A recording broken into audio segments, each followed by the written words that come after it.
আগামী দিনের নির্বাচনে তারা কোনো রকম ভিত খুঁজে পাচ্ছে না, রাজনৈতিকভাবে কোনো রকম কোনো আবেগ খুঁজে পাচ্ছে না সাধারণ মানুষের মাঝখানে। তাই তারা সাধারণ মানুষের কাছে দৃষ্টি আকর্ষণ করার জন্য বিজেপিকে কালিমালিপ্ত করার চেষ্টা করছে। ভারতীয় জনতা পার্টিতে কোনোদিনই কোনো রকম কোনো গোষ্ঠী কোন্দল বা এই আদি নব্যের যে দ্বন্দ্বের কথা বলা হয়েছে, কোনোদিন এরকম কোনো দ্বন্দ্ব নেই। ভারতীয় জনতা পার্টি আমরা সকলে একটি পরিবারে একত্রিত হয়ে কাজ করি।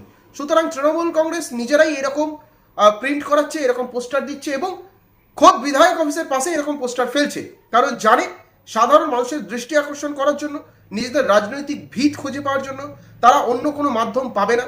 তাই ভারতীয় জনতা পার্টিকে কালিমালিপ্ত করার যে ওদের বৃথা চেষ্টা, তাই ওরা চালিয়ে যাচ্ছে। এটা